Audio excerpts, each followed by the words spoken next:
송은재TV 시작합니다.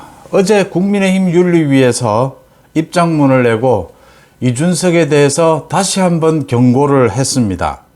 이게 어떤 영향을 미치게 될지, 또 어제 국민의힘 쪽에서 지금 황정수 재판부를 바꿔달라, 황정수 재판부가 왜 이렇게 가처분 신청마다 모두 이 재판을 다 맡아야 하느냐, 서울 남부지법의 이 업무 분장, 사무 분장을 좀 생각해 달라, 여러 가지 시스템을 좀 다양화해 달라, 이 부분인데, 여기에 대해서 저는 아주 적절하게 문제 제기를 잘 했다, 오히려 늦었다 라고 이야기를 했는데, 김재원 전 최고위원이 방송에 나와서 이게 나사가 풀린 행동이다, 오히려 이준석을 도와주는 행동이다, 이런 지적을 했는데, 저는 전혀 다르게 봅니다. 왜 다르게 보느냐 부분 여러분들과 함께 생각해 보겠습니다.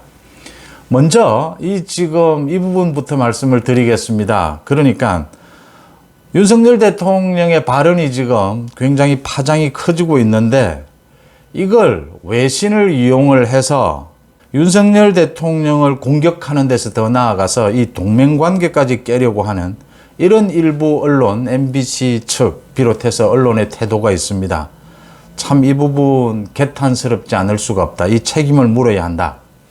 그리고 정확하게 지금 윤석열 대통령의 말의 뜻이 뭐냐, 이 새끼 부분과 뭐 쪽팔린다는 확인이 됐습니다.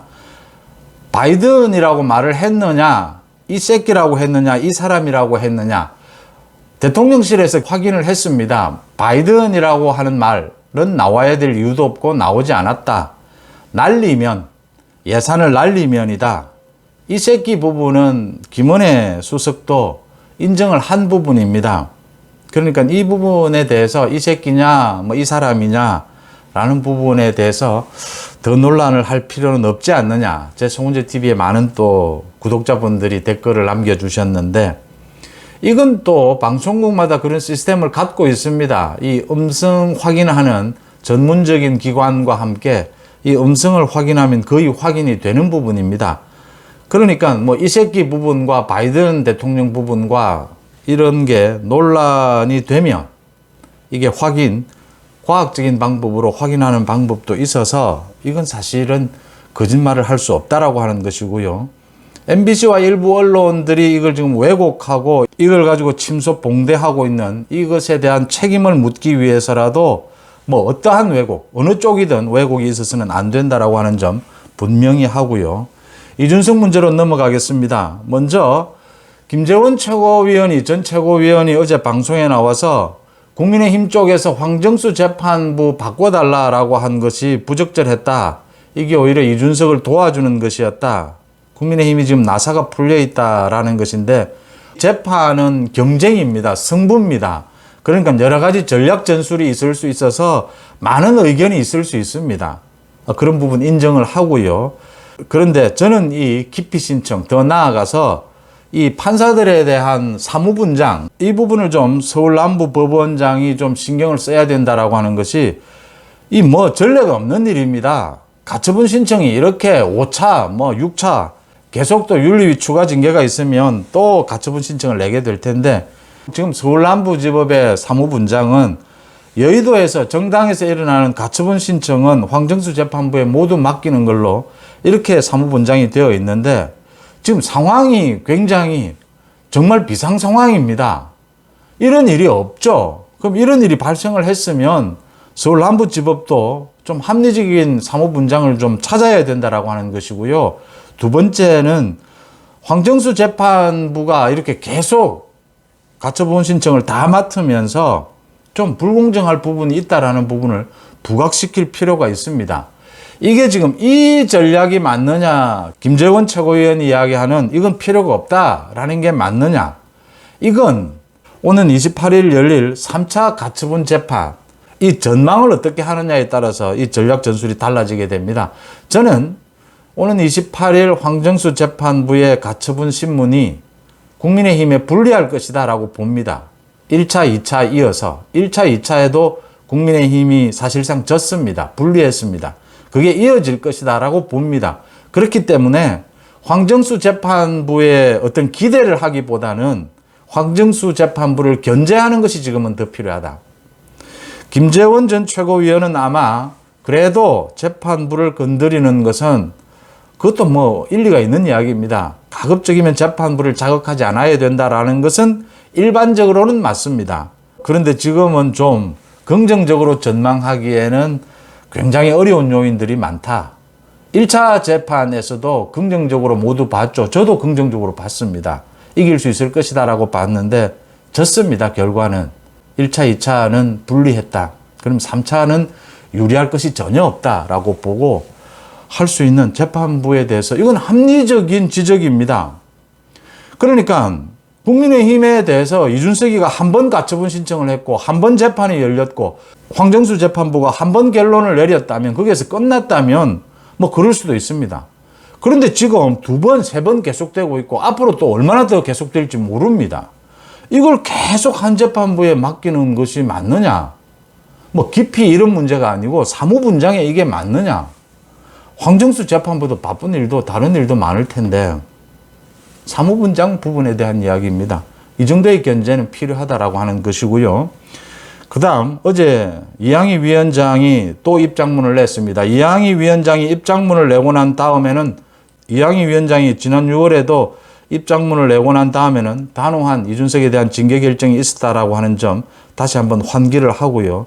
지금 세 번째 경고를 한 것입니다. 이준석에 대해서. 이번에 경고를 한 내용 아주 중요한 부분은 이준석이 이렇게 가처분 신청을 계속 내는 것, 이것도 당의 통합을 해치고 해당 행위를 하고 있는 것이다 라고 하는 이 지적 부분입니다. 그러니까 이항희 위원장이 입장문을 통해서 이 이야기를 했습니다. 본인의 권익을 지키기 위해서 가처분 신청을 하는 것은 뭐 충분히 할 수 있다. 그건 뭐 법적으로 보장되어 있는 것이다. 그런데 이준석의 그 2차 가처분 신청입니다. 주호영 비대위가 직무정지를 당하는 1차 가처분 재판에서 황정수 재판부가 이런 말을 했습니다. 주호영에 대해서는 직무정지를 시키지만 상임 전국위를 열고 전국위를 소집한 또 의결을 한 그 부분은 하자가 없다라고 했습니다. 그런데 이준석이 2차 가처분 신청을 통해서 이 전국위 소집 이 부분도 문제가 있다. 이걸 금지하는 그런 가처분 신청을 한 겁니다. 이 가처분 신청은 2차 가처분 재판에서는 아예 논의조차 되지를 않았습니다. 주호영 체제가 완전히 이제 해체가 됐기 때문에 논의할 필요가 없다, 심의할 필요가 없다라고 해서 심의가 되지는 않았지만 이준석이 이런 가처분 신청까지 한 것은 문제가 있었다. 이것도 해당 행위에 포함될 수 있고 법원의 적법, 타당한 판결을 무시하는 것이다 라고 지적을 했습니다. 이 부분입니다. 그러니까 이준석이 지금 가처분 신청을 계속 내고 있는데 여기에 대해서 윤리위가 그렇게 계속 가처분 신청을 5차까지 지금 냈는데 그중에는 부적절한 가처분 신청도 있었다라는 부분을 지적한 겁니다. 정치적으로는 이준석이 이렇게 가처분 신청을 계속 내는 것, 이게 사실은 해당 행위죠. 자기가 당대표로 있던 당에 대해서. 그렇지만 법적으로, 정치적인 문제는 제외하고 법적으로도 2차 가처분 신청을 한 그 부분은 문제가 있었다. 해당 행위를 한 것이었다라고 지적을 한 겁니다. 그 다음 다른 부분에 대해서도 윤리위가 지적을 합니다. 본인과 다른 정치적 입장을 가진 당원들에 대해서 모욕적이고 비난적인 언행을 반복하는 것은 절대로 우리 정치 발전에도 도움이 되지 않고 당에게도 도움이 되지 않는다. 또 정치적 의사표현 이야기를 계속하는데 정치적 의사표현의 자유는 인정된다. 하지만 책임이 뒤따른다. 라고 이야기를 하면서 윤리위에 대해 객관적 근거 없이 윤핵관, 수사기관 등과 결부시켜 여론을 조장하는 행위는 당내 통합을 저해하고 민심을 이탈시키고 있다. 윤리위에서 이준석에 대해서 경고한 부분입니다. 윤리위는 또 한 가지 이야기를 했습니다. 지난 7월에 이준석에 대해서 6개월 당원권 정지 그 결정을 내리는 데는 성상납 의혹은 판단의 근거가 아니었다. 그때는 증거인멸이 판단의 근거였죠. 그런데 최근 경찰이 성상납과 관련되는 그 알선 수재 부분, 알선 수재 혐의 부분에 대해서만 검찰 불송치 결정을 내린 것, 이게 공소시효가 지났다라고 판단한 것, 이걸 가지고 지금 윤리위의 결정, 징계 결정이 잘못됐다라고 주장하는 것은 전혀 앞뒤 말이 맞지 않다. 윤리위가 이준석에 대해서 징계 결정을 내린 것은 증거인멸 부분이었다라는 걸 지적을 했습니다. 그러니까 경찰 조사, 왜 경찰 조사가 나오지 않았는데 윤리위가 결정을 했느냐, 징계 결정을 했느냐. 또 이번에 경찰이 알선 수재 부분에 대해서 불송치했는데 앞으로 더 윤리위가 어떤 결정을 내려야 된다, 이렇게 주장하는 것은 전혀 맞지 않다라고 이양희 위원장, 윤리위가 지적을 한 셈입니다. 28일은 이준석이 된 정진석 비대위에 대한 가처분 신청, 이 재판도 예정이 되어 있고 윤리위도 예정이 되어 있습니다. 지금 윤리위에서는 28일 이준석에 대해서 소명 기회를 주기 위해서 이준석들을 출석을 하라라고 요청을 했습니다. 그런데 이준석은 지금 현재 윤리위에 나올 건지, 소명하기 위해서 나올 건지 어떨 건지를 결정하지 않고 있습니다. 윤리위가 이렇게 이준석에 대해서 아주 최근에 부적절한 행동들, 이 부분에 대해서 다시 경고를 하면서 오는 28일 추가 징계는 불가피할 것이다. 추가 징계 개시까지 되어 있는 상황이니까요. 추가 징계는 불가피할 것이다, 이렇게 보입니다. 이준석 부부는 앞으로도 계속해서 여러분들과 의견을 나눠야 될 그런 좀 심각한 문제다, 이렇게 생각을 합니다.